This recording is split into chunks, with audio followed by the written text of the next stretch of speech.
Today we delve into the claws and chaos Wolverine vs Deadpool, the final duel. In the heart of a dense Canadian forest, Logan moves silently, his heightened senses alert to every shift in the wind and sound of the wild. It was supposed to be a straightforward mission. A group of poachers had been reported exploiting rare mutant creatures, and Wolverine had taken it upon himself to end their operations. The forest was eerily quiet, except for the crunch of leaves beneath his boots. The scent of gun oil lingered faintly in the air, but what struck Logan most was something else. Faint, acrid smoke and the metallic scent of blood. As he neared the edge of an abandoned sawmill, the remnants of a fire smoldered in a rusted barrel. Scratched into the wooden wall beside the barrel was a message that made Logan's claws twitch. Asterisk Logan, let's dance. Wade. Asterisk the handwriting was jagged and chaotic, much like the man who had left it. Logan growled under his breath. Deadpool, what was that idiot doing out here?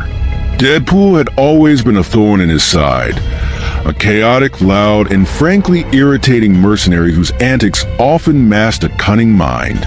Logan's jaw tightened. He didn't have time for games, but he knew better than to ignore a challenge from Wade Wilson. If Deadpool was here, it meant trouble. Logan popped his claws with a metallic snick and muttered, "All right, Wade, you want to fight? You got one." The air grew colder as the sun dipped lower, casting long shadows across the forest. Logan moved cautiously, every muscle tensed, ready for an ambush. Deadpool was nothing if not unpredictable, and Logan knew better than to underestimate him. The silence was shattered by the unmistakable staccato of gunfire. Bullets sprayed through the underbrush, forcing Logan to dive behind a fallen tree. Splinters flew as the wood exploded under the barrage. "Logan," a familiar voice called out, filled with manic glee. "Glad you could make it. Let's make this epic. Winner gets, I don't know, bragging rights for life." Logan gritted his teeth. Deadpool's voice came from somewhere above, but his scent was all over the place. Logan's eyes darted upward just in time to see Wade leaping from a tree branch, twin pistols blazing. He rolled out of the way as Deadpool landed theatrically, bowing as if to an invisible audience. "Logan, Logan, Logan," Wade said, shaking his head. "You never call, you never write. I feel so neglected." Logan stepped into the clearing, claws glinting in the moonlight. "You talk too much," he growled. Deadpool grinned, spinning his katanas with a flourish. "And you're too grumpy. Let's fix that." With a wild yell, Deadpool launched himself at Logan, sword slashing. Logan met him head-on, claws and blades clashing in a flurry of sparks. Deadpool's attacks were fast and chaotic, but Logan's were precise and relentless.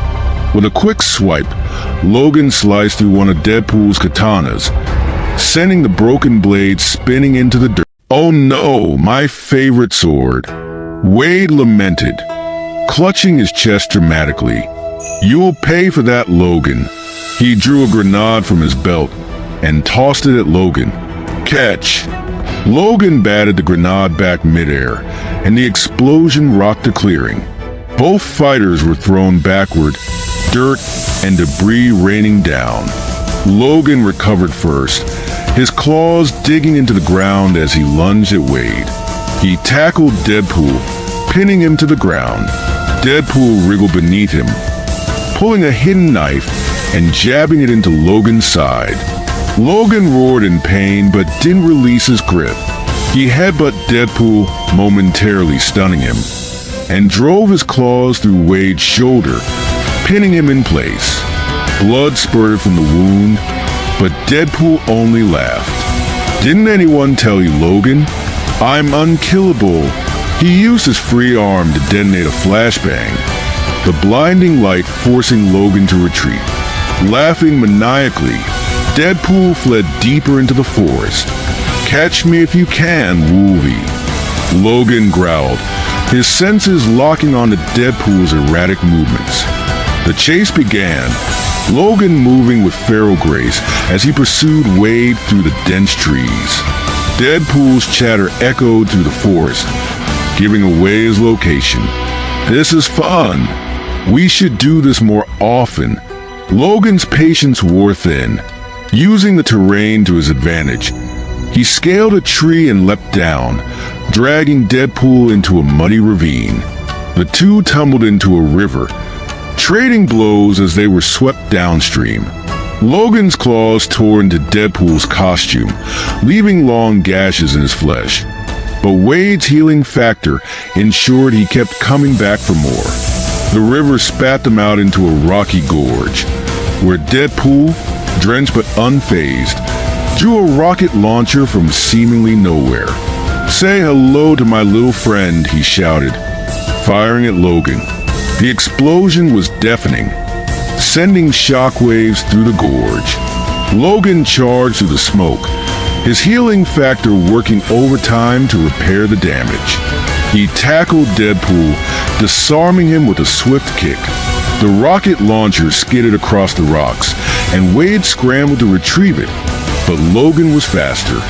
As the battle raged, Logan began to notice a shift in Deadpool's movements. Wade was slowing down, his chaotic energy giving way to desperation. Logan pressed his advantage, delivering precise, punishing strikes. Blood spattered the rocks as Deadpool staggered under the relentless assault. All right, I get it. Wade wheezed. You're better at this whole feral killing machine thing. Logan didn't let up. With a final, ferocious attack, he pinned Deadpool to the ground, claws at his throat. Yield, Logan growled. Deadpool grinned weakly. You win, Logan. But let's be honest, you always do. Logan retracted his claws and stepped back, watching as Deadpool's wounds began to heal. Next time, pick your fights better, Logan said gruffly. Deadpool sat up, rubbing his neck. You're no fun, you know that? But hey, good fight. Let's do it again sometime.